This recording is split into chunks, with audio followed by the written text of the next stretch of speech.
And we're live. Hello and welcome to another Loom Lounge. This is our fifth Loom Lounge. And Heather and I are actually together today because we are in Vermont in the United States. So today is all about travel. And we'll start by saying I am in Vermont, which is not very far from where I live. You actually live. Yeah, I did travel to get here, but not nearly as far as I did. And so the travel begins with just like, where are the hosts? So let's do that for those who haven't. I think for introductions, you've already met Heather and I as your hosts, but let's make sure that Will and Joanna are able to introduce themselves and tell us where they are in the world. Will. Where am I? I'm Will. I'm a game developer and analyst, but I'm based in sunny West London in the UK. Is it sunny? Sunny today. Is that honest? I mean, okay, it's sunnier than it could be. Okay. And Joanna. And I'm Joanna. I'm calling you from Rio. That's actually sunny, more than. And I'm the director of product at Endless Access. It's funny when I think about like Brazil, I just think it's sunny, right? Even though it's home to like one of the largest rainforests on earth, you just assume Brazil is sunny. And it sends the rain over to the UK. Right, exactly. Bundles it up. Yeah, exactly. Absolutely. Okay. Listen, we got an icebreaker. We got an icebreaker for us to start with. We're an organization that travels hugely. So for those who are tuned in and might have even met us in different countries, I mean, Manuel has joined us actually. Well, before I go into the icebreaker, Manuel, welcome, and please do give us an introduction and tell us where in the world are you? Hello, I am in Argentina, next to Brazil. So yeah, it was very nice to be there at GodotCon. Wonderful, good. We'll talk about the different events that we've been to, because Manuel, you've been to an event for us recently as well. But the icebreaker that I wanted to kind of introduce was really one about we travel a lot, all of us, the whole team, and people watching might have seen us in different places, or at least if you're following us on social, it's like, oh, we're here. Oh, look, they're over there. They're over there. They're over there. I tried to put out a little hello when I landed. Hello, France. Hello, Amsterdam. Hello, Kenya, or whatever, so that people can at least track somewhat where I'm going with all the work that we're doing. As travelers, what is one thing that you find that you pack that it turned out to be useless and you generally don't use? It could be a one-off, but it could be something, in my case, regularly. I'll open it to the floor. This is a hard question to answer. It's a hard question for me to answer because I'm such a minimalist packer. I mostly don't have what I need when I travel because I did not pack enough of anything. So I don't have too much. I really don't think there's anything I could say that I wish I didn't have, that I didn't need. Okay. Sorry. I'm the opposite. I'm a maximalist. Sure. I'm a maximalist packer. I pack way too much of everything, including underwear. I just pack completely unnecessary stuff, and then I find myself at the end of the trip being like, I didn't use like nearly any of this stuff. But the one thing I would say is a consistent thing, which I'm actually disappointed in myself in, is books. Before I go, I pack a book, and a book weighs, right? It's depending on the book that you take or the two books that you take, it's a commitment. And I say to myself before I go, I'm going to read this book, and it's either work themed or it's sci-fi or something, but I commit to reading it. And I don't read a single word. I don't read on the plane. I don't read in the hotel. I don't find time to read at any point. So I just basically ship books around the world for no reason.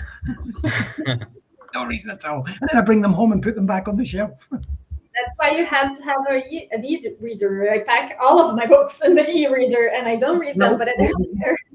Yeah, and I recently did that and still don't read them. I ended up getting a Kindle and I still don't use it. So I really I think it's less about the book and more about the idea that I'm going to read, and then traveling, just don't find time. So anyway, that's mine. What about you, Manuel?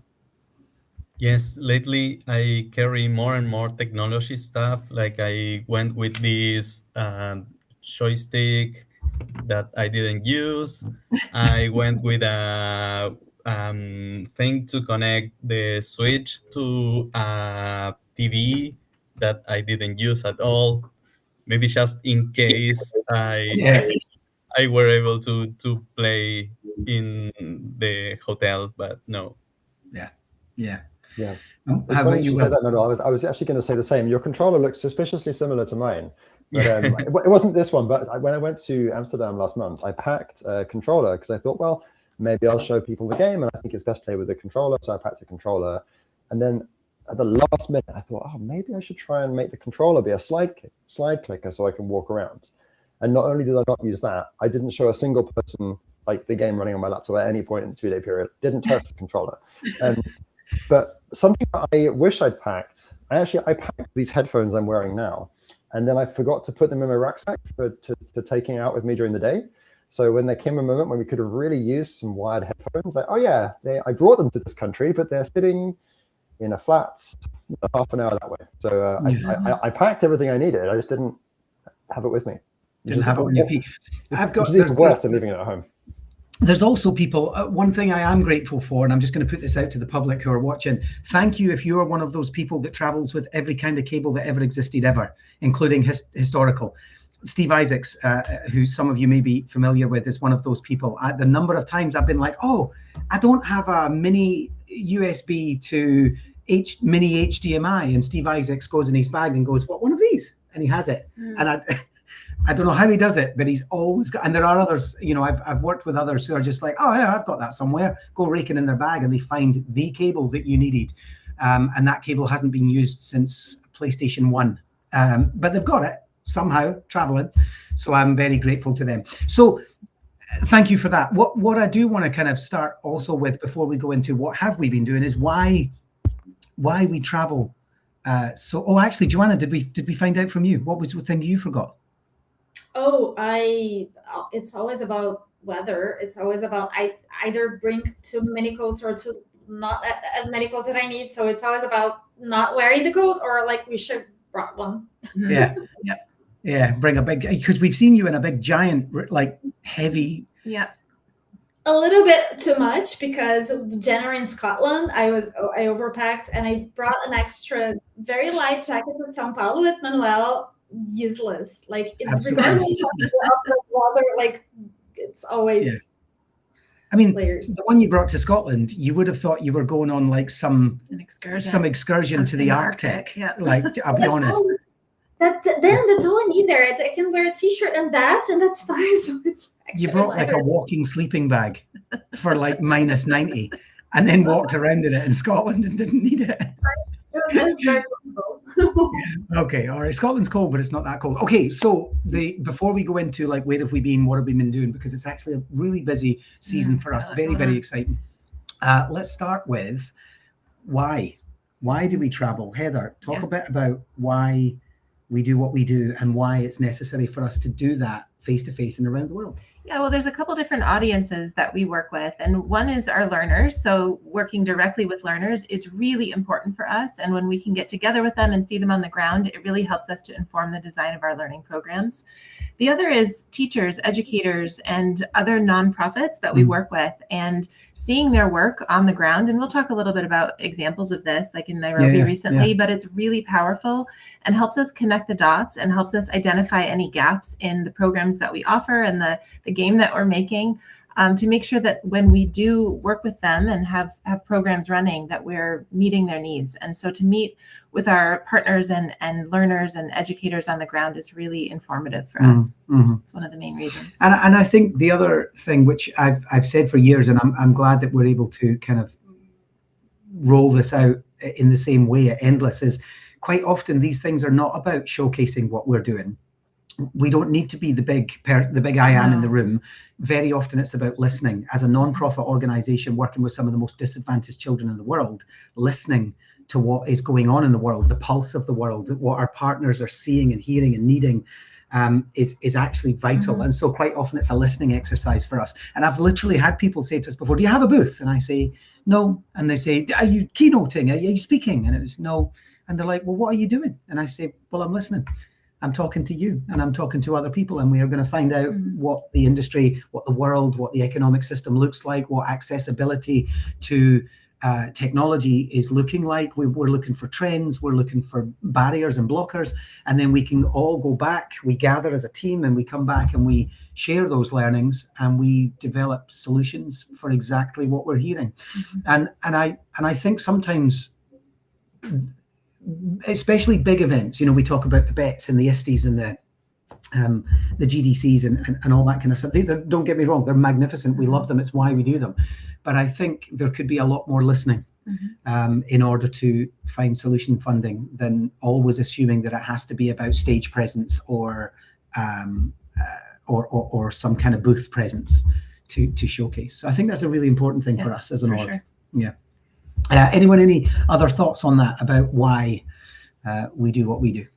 Yeah, I mean, I think from my perspective as a developer, it's a slightly different situation. That the events that I tend to go to, it's important to build relationships and understand what's going on in the broader open source community around the Godot engine and other relevant blobs of people. You meet interesting people, you find new ideas, you get a better sense of where the engine is going, and you find, I mean, actually, I was expecting it to be jumping ahead a little bit, but I'm always surprised when we find sort of other educators at these sort of open source community events. That's kind of a nice side effect of that for me. But yeah, it's in past lives it was much more about connecting with the developer community.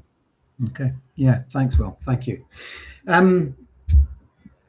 So somebody's asking the Florerio, do you get tired of all the travel?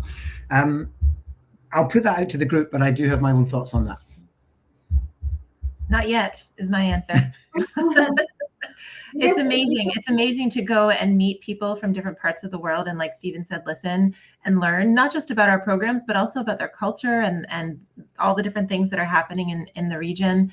And I love soaking it all up. So no, I mean, physically tired, absolutely. Sometimes the trips are like 28 hours and then you're finally where you're supposed to be. But it's always worth it. And so I'm not tired of it in terms of like, do I want to be done with it? No, but sometimes there is a physical tired aspect. Yeah. Jet lag. Yeah, I was going to say the same thing. You get physically tired, but so much energized about meeting people and learning new things and listening, as Stephen said, and even meeting with each other. We are a completely remote team, right? We all work in different continents. So just spending the day watching communities exist with Manuel and exchanging that idea as we did last week in São Paulo was amazing. And you get back tired, of course, it's a lot of information, but the energy that you get from it is amazing. Mm-hmm. Mm-hmm. Yeah, very much. Will and Manuel, any thoughts? Some people travel less than others. There's like an expectation on certain departments to travel more than others. And I think certainly for compared to perhaps Heather and I, Will and Manuel travel less, but that doesn't make it any less impactful on their lives. What are your thoughts, Manuel? Yeah, to me, is as you just said, it's so important at being remote to meet face by face, in face once in a while. For me, it's a little bit of a struggle sometimes with family, and I am so much a home person. But I also consider myself privileged for being able to travel, meet other cultures. Last year, when I met learners from UTP, the interns, Alexandra, Carlos, Diego, Omar, and I've been working with them. They've been working with us, and meeting them was so useful for me. Mm-hmm. Good. Will, any thoughts on that? Yeah, I mean, I think the tiring versus tired is the important distinction. But yeah, I mean, I don't have the. I think if I traveled as much as you do, Stephen and Heather, I might be tired of it. But the level that there is, it's a great privilege to be able to meet with all kinds of different people. I mean, that's it's the contrast between staying at home and doing everything through a screen. It's a totally different experience. Yeah. It's a treat. Yeah. Once in a while. Once in a while. Well, that would be nice. I'm actually, interestingly, I think I'm coming through the other side of it now, but I did, just for a while there, I did go through a period of like, please do not put me on another plane. Like, can I just have a break? Now that's not fair to say that it was Endless that did that, and made me feel that way. Endless is just part of a life I've spent traveling. I've been traveling the world for years. And in fact, at its peak, I was traveling sometimes 6 and 7 months of the year that I wasn't in my home country and wasn't at home. And so collectively, that's a long time in your life to be traveling around the world. And I did get to a period just recently where I remember being like, can we just not get on a plane for like 4 weeks? 4 weeks would be lovely, of unbroken, please don't put me on a plane, stay at homeness. But I think I've come through the other side of that. I think it was just it was a blip. And I love it. As everyone said, you get to the place and you're immersed in the culture, and the people are so amazing. That's one of the things that actually comes out of travel. You hear all these terrible things about the world. It's easy to hear about crime rates in this country, or the threat of war in another country, or you hear about it, and then you get there, and it's so often none of that applies. None of it. The people are incredible. The cultures are incredible. You really have to get out there and see it, and that's the real joy of travel. It ties into the game, actually, Threadbare, because we are really trying to bring cultural stories together. The world is unraveling, and we're having learners create story quests from their own culture. And when we get to go see those and kind of understand the culture behind the story quests that are submitted, I think it's extra powerful. Yeah, absolutely. So thank you for that. Let's talk a little bit, before we go any further, I want to talk about where we've been. I think it's really important to sort of say, well, where might you have seen us? Where might you have connected with us? And if not this year, maybe next year, because these are some of the things we repeat, actually. So where have we been? Let's start with, I'll take the start, and we'll do it in order. The latest big bout of travel for us as an organization started with the London Games Week, where I traveled to London and I spent a week in the city working across a variety of, the London Games Week is basically where the whole of London hosts dozens of game development and game-based learning related events. They take over hotels, they take over bars, they take over theaters, and they basically kind of install all of these wonderful events. And I went to a number of them. Some are organized. Games for Change actually took a hotel and did a whole Games for Change piece there, Games for Change London, which was fantastic. But there was also things like Play Praxis, which is a group of game development practitioners. There was psychologists there. There was a whole bunch of different from all over. And we all got round and sat in circles and we talked games and game development and had wonderful, deep, meaningful conversations and made connections with people I would never ordinarily have met. And like never, you just don't find yourself in a room with that kind of mix of people. And then I went to a games showcase, which just basically showcased this entire kind of range, like amazing, vibrant range of young game development talent. And they had screens and they had computers and they were like, come and see my game. And you could go over and you could play it. And there was some amazing concepts there. And it was so nice to see. There was one young married couple. They were not long married, and they had decided to make a game together, and they were showing everyone their game. And it was just magnificent. It really was, to be able to just move among them and talk about that.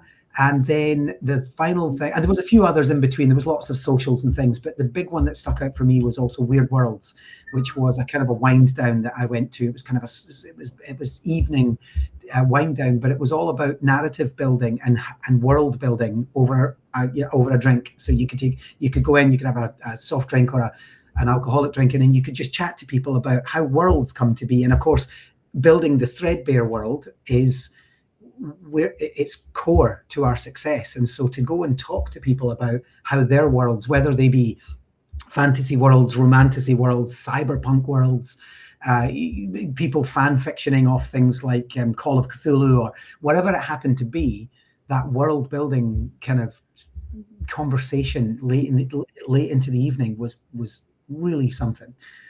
So praise for London Games Week. It was fantastic. If a little spread apart, like what I did find, and I know this is because they're trying to basically do it across London, but it wasn't centralized enough for me. So I was finding if I wanted to go to 3 events, I was sitting on trains for 3 hours a day to try and get all over the city.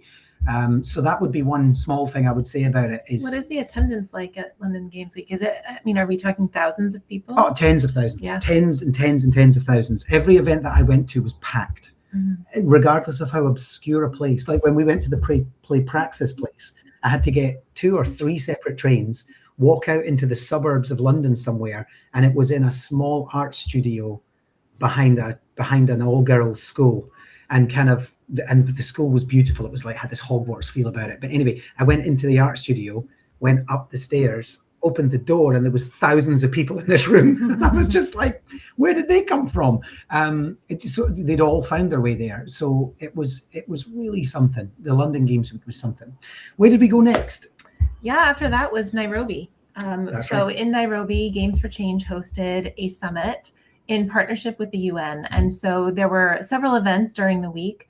The flagship event was the conference itself. And so that was called the summit. So the G4C UN summit. And it was really well attended. I think there were maybe 300 or more attendees for the conference itself. And there were really, really nice workshops that took place, and discussions and panels, and just a lot of people coming together to look at both the sustainable development goals from the UN and how games can support teaching and learning and game industry development in the region.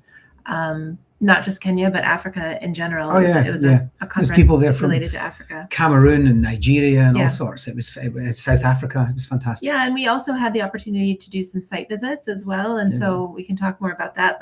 But we were able to see some of the work that the UN is doing on the ground, and in partnership with Games for Change, and also think about how our programs could interact and fit into those potential partners. So it was great. I think it was a really for me, that the Africa one was particularly interesting because it was held on the site of the United Nations kind of center in there. And so as a result, a lot of the work that we were doing there, a lot of the messages that we heard, a lot of the panels that we took part in were coming from a UN base. So things like the World Food Programme was there, and we have a contact there, Darko Petrovic, who does incredible work at the World Food Programme, and he and his team took the stand and were able to talk to us about how games, what's the intersection between games and food security and accessibility around the world.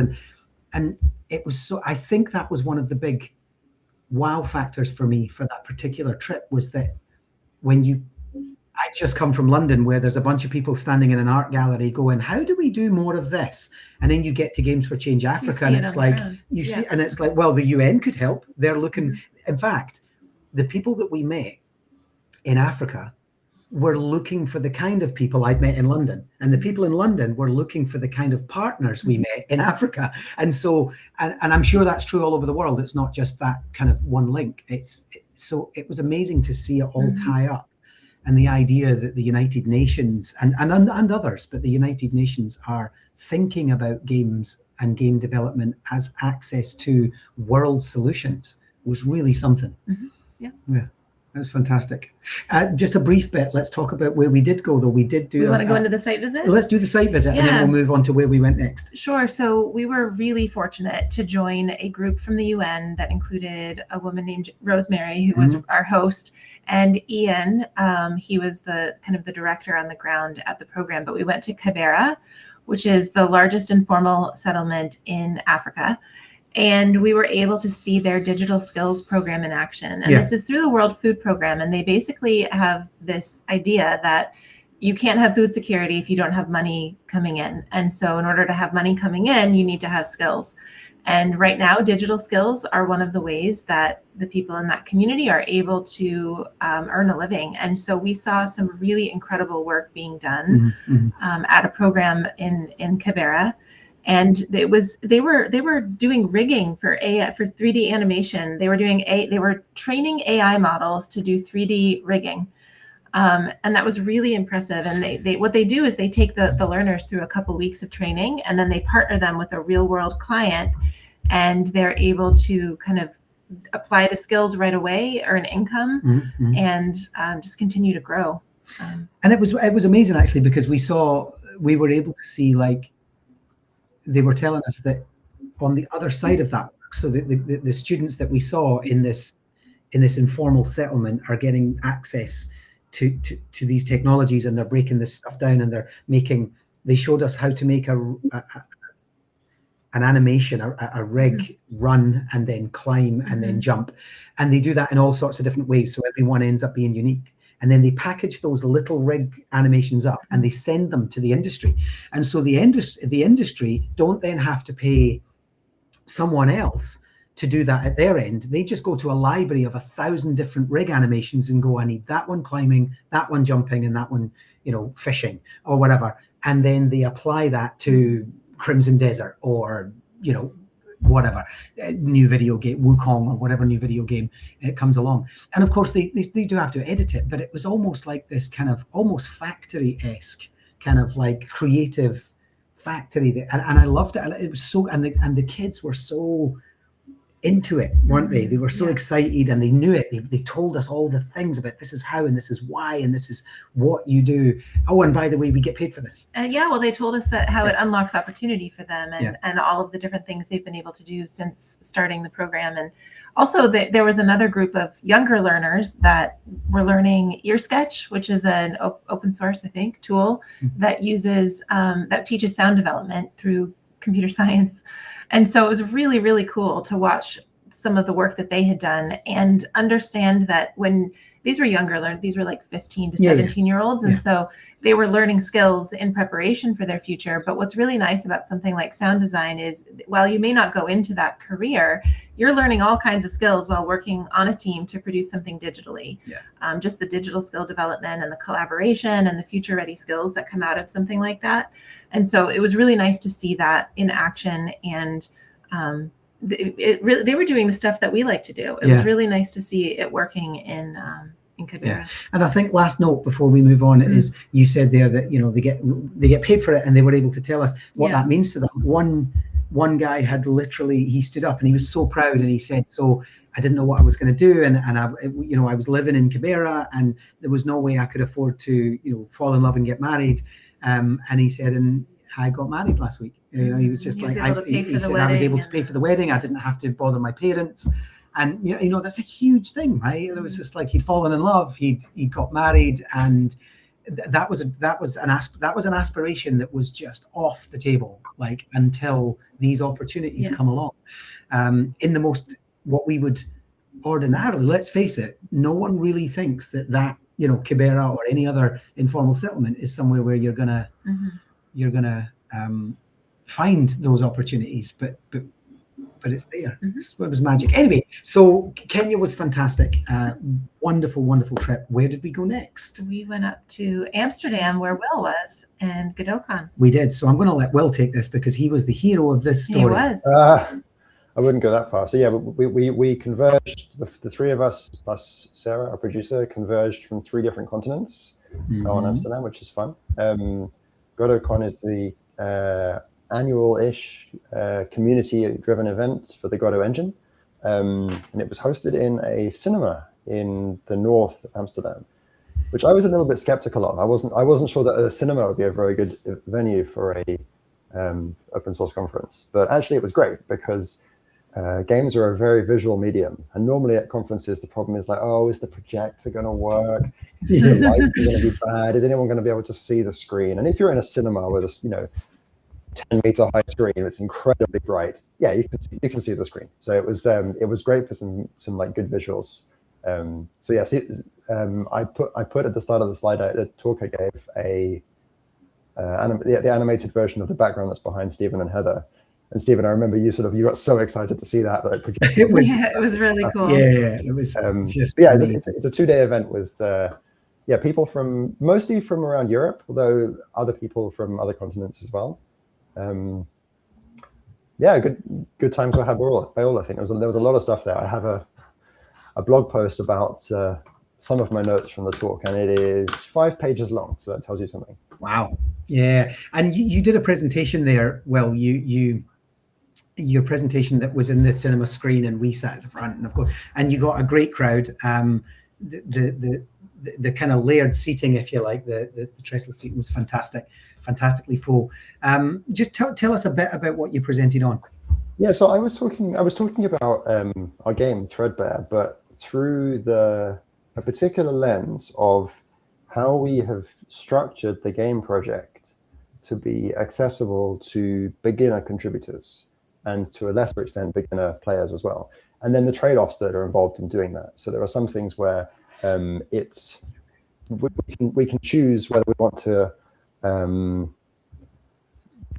build the game in a way which is maybe sort of perhaps cleaner technically, but involves like more understanding to get started, or maybe we could choose to use lots of fancy plugins, but then learners who want to contribute to Threadbare would have to learn not only Godot, but also other tools as well. So one of the examples I gave was that for interactive music, of which there's a tiny bit in Threadbare, we use Godot's built-in tool, even though it's less capable than something like Fmod, because that way what you learn is Godot, and you don't have to install these external tools. The trade-off is that we can't do some of the fancier tricks that very extensively sound design games do without doing the work ourselves.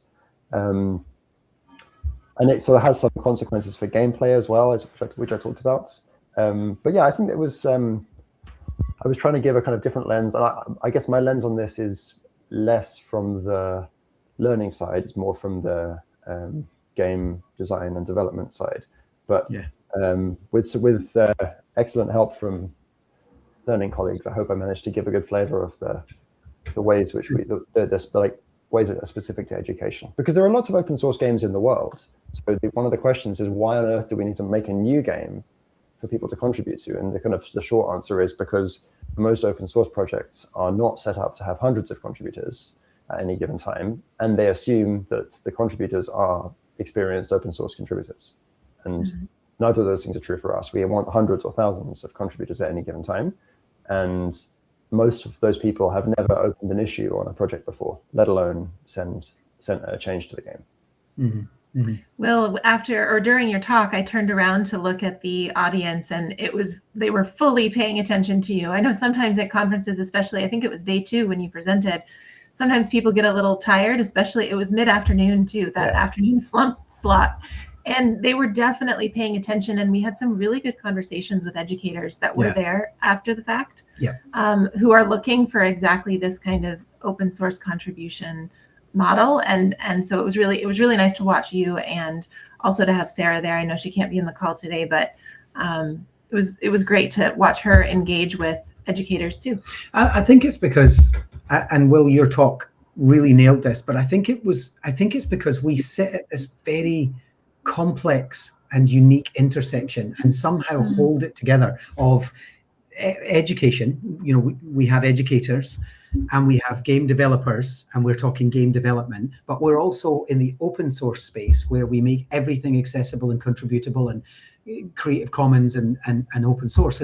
And so that triangle, that intersection, we meet so many people that are in the education space and don't really know how to access the other two, or they're game development, but they've never really thought about education or open source, or they're in open source and therefore the other two are, you know, not accessible to them. And we somehow hold the door open on three points, and we're just like, hey, we're doing everything, come into the triangle. And it's really, it's a really nice thing. And you definitely got that across well. That was Amsterdam was a lot of fun, and also a beautiful country with incredible people, a wonderful city. Good. And then after that, we headed off to geographically. I always think, when I think about these things, I always think about, you'll remember Indiana Jones, where the camera kind of, the map comes up and you see the red line, the plane. I think Carmen Sandiego. Oh, Carmen Sandiego, actually. Yeah, that's a much better. I was about to say Carmen Sandiego. Carmen Sandiego was like, where did we go next? Well, the red line went off to Latin America, where Joanna and Manuel went to another event. Tell us about that. Yeah, so we went to Gamescom in São Paulo, Gamescom Latam in São Paulo. I flew in from Rio, short flight, and I flew in from Buenos Aires. Drove to Buenos Aires and then flew in from Buenos Aires. It was really cool to see that event. It's a game, like, it's not education, it's games, but it had all of the layers of games, right? The business side of things, the indie side, the student side, and the people, the gamers, the community.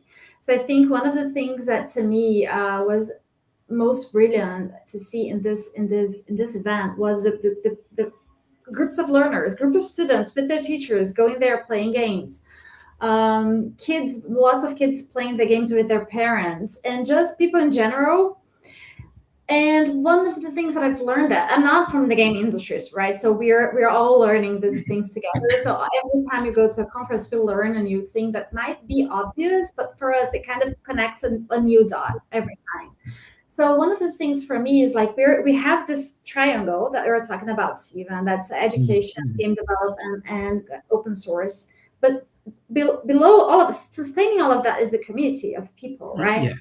And the community in the gaming industry is essential, because no game exists without a community, without the people, without the players who are not contributing directly to the game as we want, but they are playing and complaining, they are play testing, they are creating fan art, they are like telling what they want, they're cosplaying, they're all learning when they do that, because they are learning critical thinking without even knowing, and they are learning the skills to build those amazing wigs. I had never seen something as amazing, and they're all building that stuff, right? So what we're doing is we're inviting all of that energy and dynamics that already exists to actually contribute to our game, right? And we are offering the scaffolds and the tools and the learning behind it. So I think we are in this very, very special, what I've learned from this conference is that we kind of sitting in this very special place where we're able to tie everything together and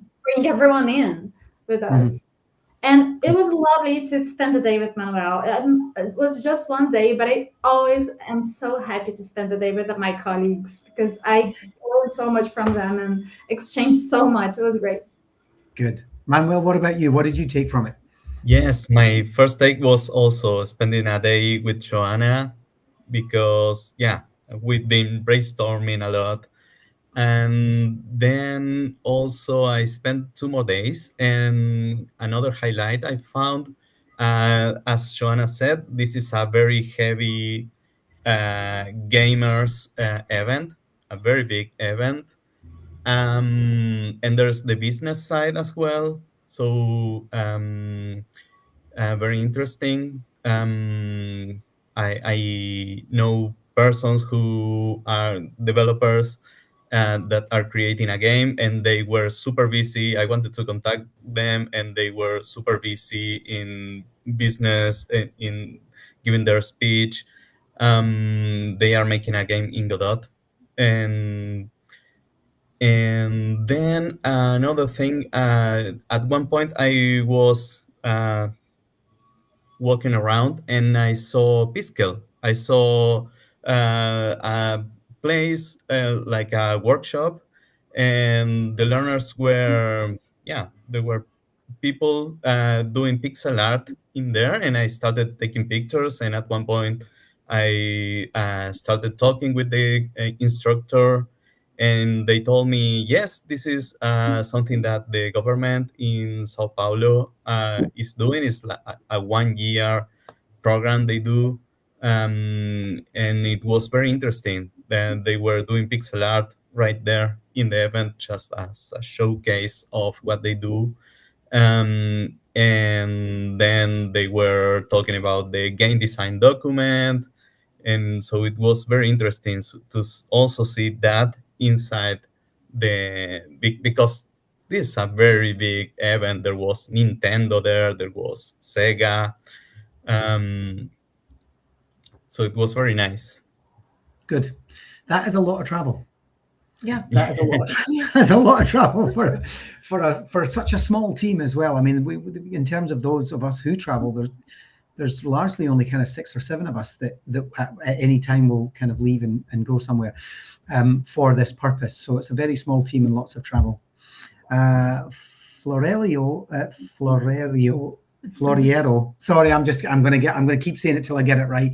Floriero, thank you for joining us. Thank you so much for taking part. Says, I'm starting my career and also really shy, and a lot of events are important. How can I best approach this? Yeah. Heather. Yeah. So I think the one thing that you can understand right away is that it's okay to try them out I think we do that, right? We go to events to see if it's something we should try again in the future. There's really no way to know until you go to one. And something that's also helpful for someone wanting to go to events is that they can often be sponsored. So sometimes the events will offer reduced rates for students, or you can even apply for sponsorship to attend an event. So always check that, because if there's an event that you can get in for free, definitely go and check it out. And then you can kind of meet people, like Joanna was saying about community. Just meeting the people in the community can help you get started. And then you find out what more events are. There are some that we didn't know about until we started connecting with people in the industry or in this very niche area of education, the intersection, like you were saying, of learning and games and technology. And I think that when you meet people, you find even more places to go. But yeah, start with one and see if you can get in for free and start connecting with people. One really important tip is to connect on LinkedIn.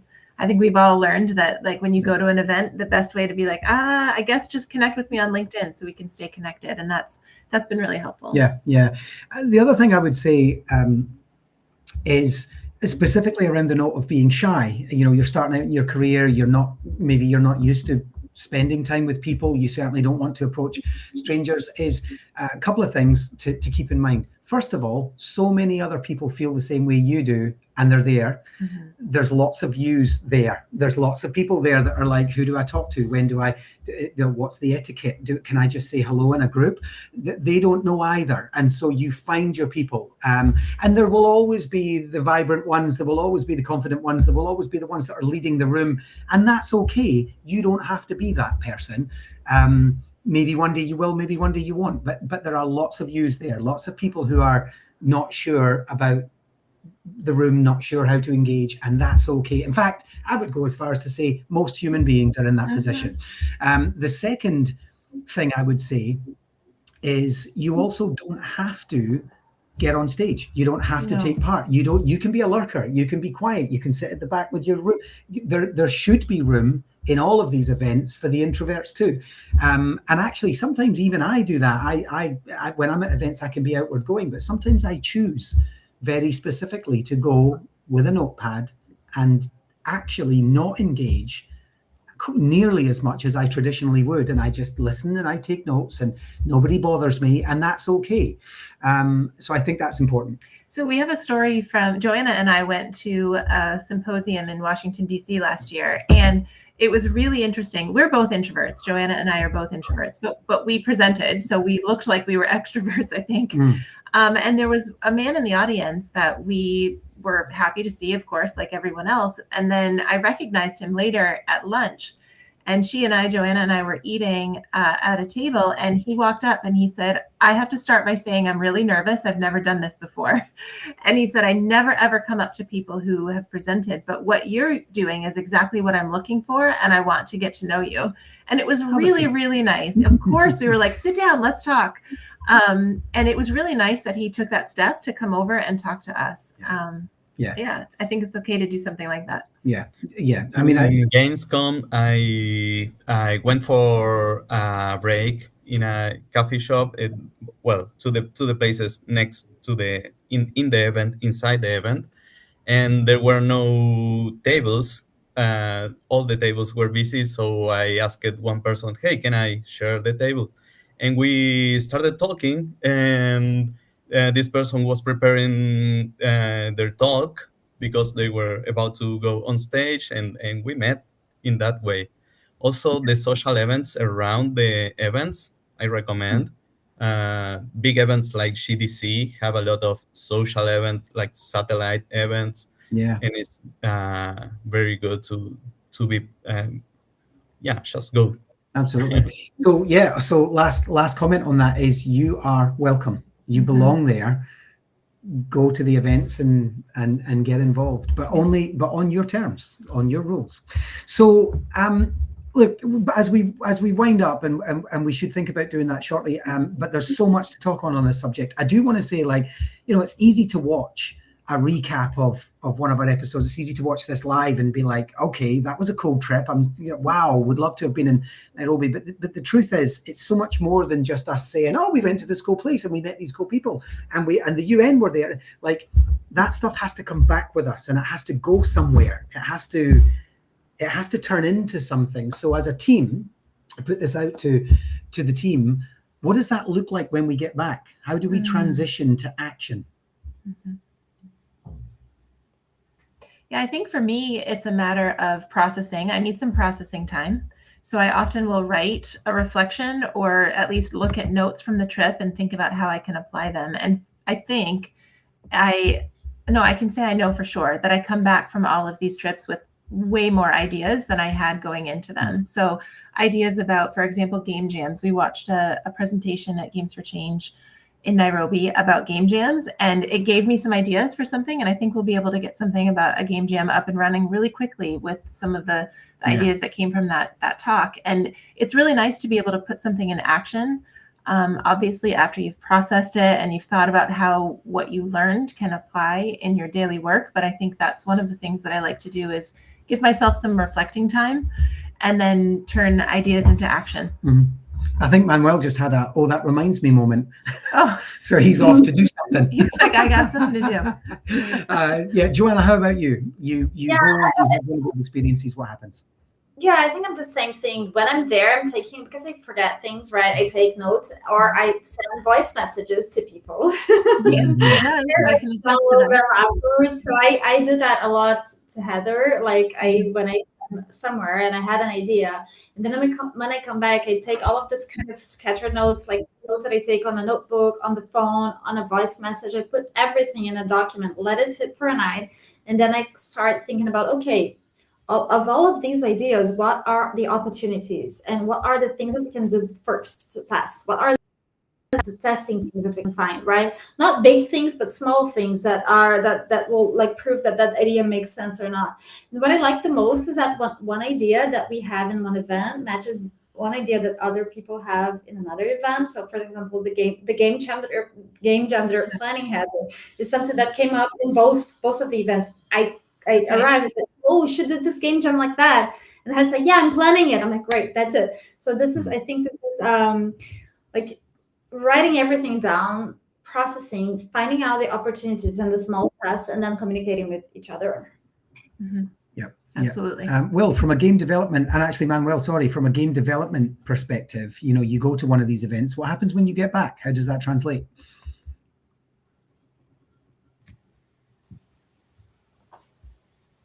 Yes, so to me is a lot of the same, downloading all the information, taking notes. I had after Gamescom, I had a long trip back home, so I've been writing offline. Is the best way to do it. Yeah, absolutely. Okay, good. So final question then, and then we have one for the audience, but for some comments. But final question for us as a team then is, share one concrete thing that you can take away from something you saw at an event, which will directly land in Threadbare, will create feedback that applies directly to Threadbare. Take time, have a think about it. I've been playing a lot of games as well in Gamescom. So I've been, of course, each time I see a top-down view, I immediately go see how they sorted out the HUD of the game or the dialogues, and how these mechanics work for an action puzzle. So I've been paying a lot of attention. I cannot say one at the moment, but of course, all the games I play that are similar to what we do in Threadbare are, of course, going to influence it. Excellent. Yeah, I mean, I'm going to answer a slightly different question, Stephen, which is that this is not necessarily direct, but one of the talks at GodotCon that stuck with me was there's a talk by Matthias Koenig on tiny games, huge joy. He talked about how he made 12 games in 12 weeks. I mean, actually, he did 11 games in 14 weeks, but and I'm not really in a position to do the same thing. But it was like one of the things I'm sort of gathering from like coming into contact with more people who've made a lot more games than me is that it's really important to get into the habit of making and finishing small things in a very small amount of time. So he made all of these games in at most 16 hours. And so what I took from this is that, okay, I need to practice. If I have an idea for something, which will take a long time to get working well in Threadbare, I think there's value in saying, actually, I'm just going to take 4 hours and do it in a toy project on the side.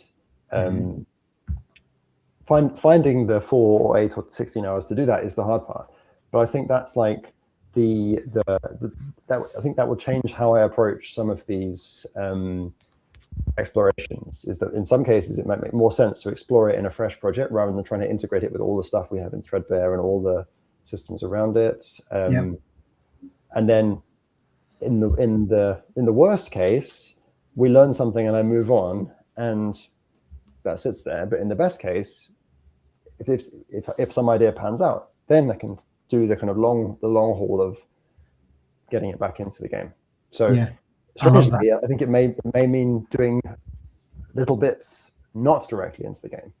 But I think it will improve the game overall. Well, and I imagine if you create a library of those things, there probably comes a time somewhere down our roadmap where you go, oh, I've got something for that. And then you go grab it and it's like it's already been done. I really love that, actually. Thanks, Will. I love that. Anyone else before we move to a question for the audience? Yeah, I think for me, sorry, do you want to go? Go, Joanna. Anyone that can play a game can contribute to a game. So how can we make all of our players contributors? Yeah. And we meet so many people that when we're at these events and we meet people and they say, wait, after I've explained what it is, and they go, oh, I love that. A world that's being unraveled and cultural stories that weave it together. That's magnificent. And then I tell them that, well, you want to contribute. Here's how you do that. And they're like, wait, I can contribute? And I'm like, yeah, right now, like literally while we're here at this event, you could contribute. And they love that's a massive great gateway, isn't it? It's like an open door. Yeah, and I think that when we're speaking of contributions, curriculum can be contributed to as well, and that's something that I had a realization. I mean, we wanted that. We want people to contribute to the learning experiences that we offer as well, especially these deep dives. So if there are subject matter experts that we can work with to do some deep dives into specific character animation or prototyping or just very specific things.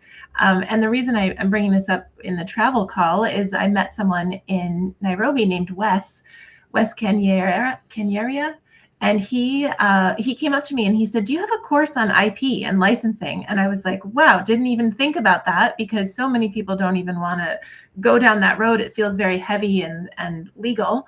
But he's like, I have some ideas for teaching it in a really fun way. And I was like, welcome to the community, Wes. Like, we are ready for you to help contribute some ideas for the curriculum too. So it's not just the game, also curriculum. Yeah, and that will become a reality. Wes is going to do that with us. Yeah, it's fantastic. Okay, question for the audience as we do have a wrap up, but last question is, what is it in the world of game making that you wish that we would cover in this show? We're looking to extend the Loom Lounge. We want to make this much more varied in what it is. I mean, we talked about travel, we talked about Threadbare, we've talked about so many things in the 5 that we've done already, but we want a calendar of events for you, and it should be informed by you. So what is it in this sort of Loom Lounge game world that you wish we would cover?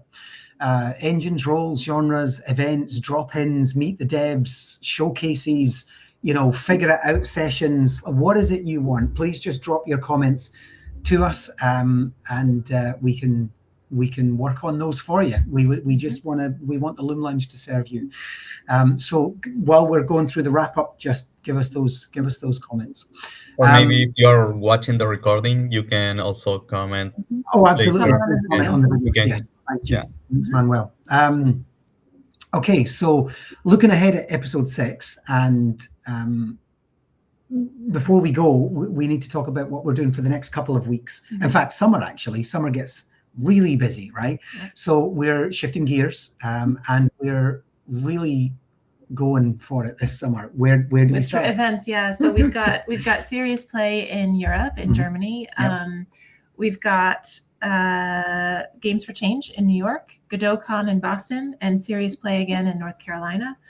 Godot Fest in the fall in Germany. So It's also in Germany. yeah, there's just a lot of events, and we really hope to see some of you there. Yeah, I mean, if you do want to see us, if you want to meet with us, if you want to make contact with us, those events are where you can do that face to face. Otherwise, we are always available online for you to reach out and connect with us.